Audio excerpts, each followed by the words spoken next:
Hello everyone, I am Tessellating Hexagons. I'm back with some more Touch Detective 2.5. The general election happened, democracy happened, that's all I have to say on the matter, now shut up. So, in the last episode, we managed to wake up this doll, and we found out that it was a doll and not a corpse, and I've been out of the loop for a while because weirdness happened earlier this week. I had to put out an episode of Touch Detective a day early, and then an episode of Versus a day late, so I've had 2 episodes of Versus come out back to back, and now I'm back to Touch Detective, and it's been a while. Also, I got some quote-unquote new headphones, because my good headphones died, so I went and bought some cheap pound shop ones, and they have to go right into my ear, and I'm not comfortable with them, and they're slightly painful, but that's okay, because they're just a temporary fix. They're fine as a temporary fix. Anyway, I've not tuned into the game at all, because, like I said, headphone weirdness, but... So, Lurus Breather the Fair. I'm not going to say it normally, I refuse, but he's so well known that we only just found out about him. So... a lot of this episode is just conversation and well, I would say exposition, it's just conversation and stuff, and if you heard me putting down my microphone then, that's because I just did. The joys of post-commentary. Anyway, so he's a singing doll who can't sing for some reason. Could it have something to do with that glass that, if you hadn't pointed out earlier as being strange, we wouldn't think anything of? I think that's the one flaw in this case. You wouldn't think anything strange about that glass if they didn't make such a big deal about it before it becomes relevant. Anyway, we'll take the attitude of, it's not because you're mechanically broken, it's just you need to believe in yourself. That's totally how this works.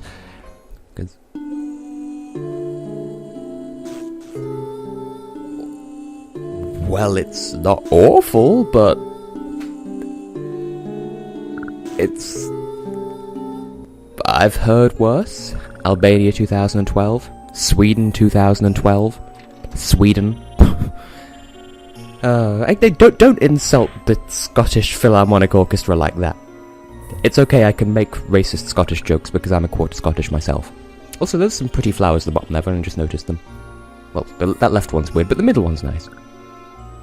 Anyway, so Chloe and your chocolate spread ass hair, was that a pun? Peer pressure, because we're looking at you. We're peering in your general direction, well, whatever.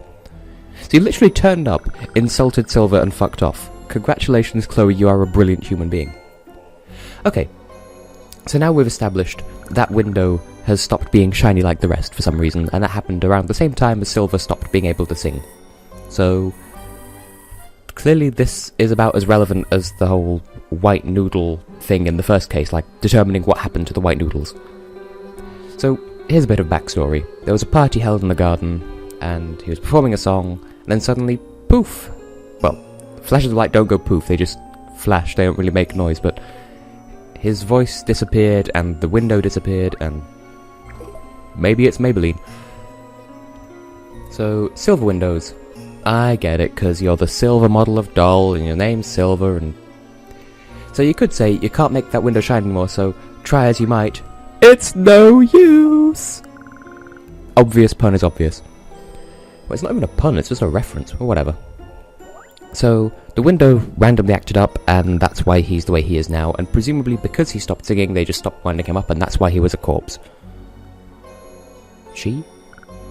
Who are you I can word so brilliantly today, it's because these earphones are so distracting. So, there's this random girl that clearly he has a puppet boner for, and okay, my brain just suggested, I don't know, my brain is somehow tying this guy together with, Five Nights at Freddy's. I mean, they're both mechanical, they both involve mechanical doll puppet animatronic things. That's kind of the extent of the relevance. Relevancy? Relevantness? Whatever. Anyway, so he thinks he scared her away, he wished he could Apollaggidzə to her because Americans can't spell, and... Okay, so it's a classic case of boy meets girl, boy fucks up, girl gets scared off, or something. So... so clearly he thinks highly of her. She's the mentioned owner's child. Well, yeah, maybe we can get in touch and get them back together just so he can Apollaggidzə, or whatever it is he wants to do.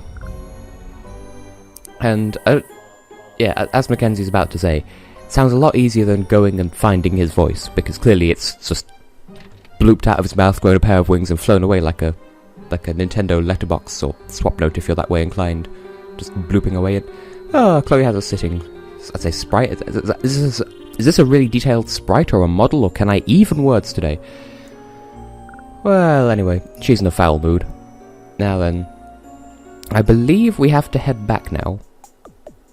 Yeah, going back to the office to enspeakerate with Lord Cromwellium, because like I said in the last episode, we do kind of need to keep him on top of the situation. Just so, you know, he's part of this case too. He's also, come to think of it, we're talking about a mechanical doll here, and Cromwell is a genius with mechanisms. Okay, so we can't help, but maybe he can suggest ideas. Because, I mean, Cromwell hasn't really been involved in the cases up to this point in this game. Like, he supplied us with the dice, onion device in the first case, and that's kind of been about, like, he taught us how to pick locks in the second case, but he's not really been a main crucial aspect of the game, but like he was in the first game. But this case is where he gets to shine in this one, and also the next case, but we'll get to that when we get to that. So we need to, okay, so we found out that glass they're making a big fuss about is a thing called silver glass, and well, we knew it was called silver glass, but you know, we've learned how it works, how the greenhouse is actually a musical instrument, and we need to replace the glass, but that would be expensive and nigh impossible anyway. So I suppose we should talk to Mayor Tom, find out about the mansion, see if we can track down the mysterious girl that Silver wanted to meet and Apollaggidzə to. I have been keeping up with the montage of all the times that I say those words about Americans and their version of the English language. And we'll head over to the forest because that's where we know Mayor Tom is located, because that's where we got the bear thermometer from. So, speak unto us words about the mansion. Who lives there? Tell us words for it. This is crucial. What? Well, I suppose that makes sense, because, I mean, Silver is a mechanical doll who can't age, so we can't use that as a context clue, and he's been asleep all this time. Well, he's been decommissioned for all this time, so we don't really know, you know, it could have been a long time ago that he saw that girl. She could be dead by this point, or at the very least very old. Then again, no one's lived in a mansion for 50 years, so maybe she's just middle-aged. We'll find out. Then again, it depends how young she was when Silver first met her. I don't know, we'll see. Now, we should probably go and talk to Cromwell again, because we've learned a bit more information. He should be able to clue us in on the significance of it all, because surely he was around 50 years ago or something. At the very least, he should have something to tell us. And I feel like the commentary for this episode is really sucking, and I'm not sure why. I'm just not really feeling it today. Partly because of these bloody earphones. But so, yeah, he's basically reminded us that, assuming that the incident happened 50 years ago, the girl in question must have aged quite a bit, so we should probably go back and tell that to Silver, because, I mean, the whole point of this case has suddenly become, find this girl and bring her to him so that he can Apollaggidzə. That's what this case has become. If we can't repair the window, because that seems completely out of the question, then that's the best we can do, and she might be very old, so we at least owe him that much to say with words. I think it would just be better if I just if I uploaded this without commentary, because, well, anyway, see if he can tell us. But no, like I said, he was out of commission, so we can't really tell how long ago it was. So, well, at least he recognises the fact that, you know, it wasn't recently, and that it must have been, okay, the Titanic. That's bland name product if ever I've heard one. So, okay then. It's funny, I think this game actually came out before the 100th anniversary of the Titanic, but I don't know. I don't actually remember when that was, because I kind of wasn't alive then, and I wouldn't really benefit from knowing anything about it. And I didn't much care for the film, because I'm not really a film person. So, once again, we should head back to Cromwell and tell him words, because we've discovered some more context about the backstory of this doll, and also I think I will be able to split this half of the case into 2 episodes. I'm not sure how long the second half of this, like, I don't know how long the last quarter of this case takes, but I think it should be enough for a full-length episode, so we can have a decent length episode after this one. But yes, spoiler alert, this won't conclude. Like, we won't reach the conclusion of this case in this episode. So, the Titanic disaster was 100 years ago, and so we've established that Silver has been out of commission for 100 years, and so that girl is most likely dead, but we don't know for certain, so we need to go and ask some ghosts, apparently. Now, I do like how they actually have a scientific explanation for why ghost places are cold places, because, like, that's something that's just generally been accepted within society, that ghosts are cold, but they've actually taken time to give an explanation for why that should be, and I respect that. And then, if you talk to him about, I actually forgot which things I'd spoken to him about just now, so I had to double check, but he just tells you what you've already been told.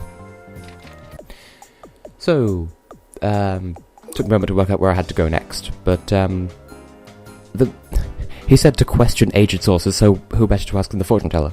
I'm kidding, it's just because she's in touch with the supernatural, so we should probably ask her about where to find ghosts, because she's the most likely to know how and where and how. So, I don't really fully comprehend this conversation, but then again, it's hard to comprehend conversations when you've got these earbuds in your ear, which are painful and intrusive, but whatever. I'm kind of thinking about going out and buying some cookies and or donuts once I finish recording this, but I don't know. I would say leave your opinions in the comments, but by the time I read those comments I probably will have either... the day will already be over, or I will have already gone, or something. Anyway, so she recommends obtaining silver glass, but we're going around in circles. It's not possible to get silver glass because it's too expensive and complicated. But once again, scientific explanations thereupon, and I approve of that. Are we going to fake silver glass? So it's enough to find ghosts, but not enough to repair the greenhouse.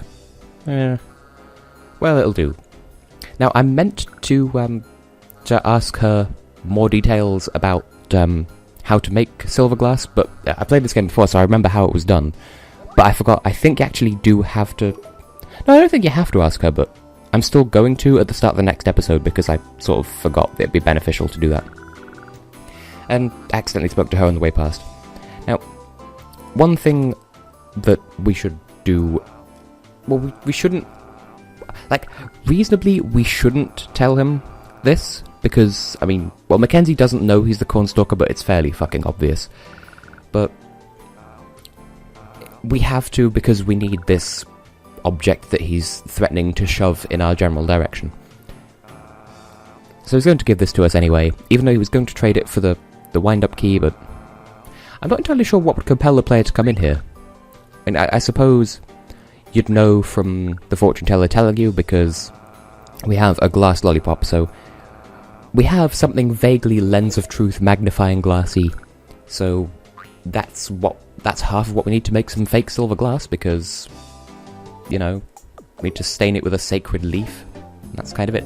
Now, once you've done that, come back to the office and then try to leave, and this happens. Like, I can imagine just Mackenzie poking your head round the door, just being like, yo, I'm back, and now I'm leaving, and Cromwell's like, no, wait, you got a letter.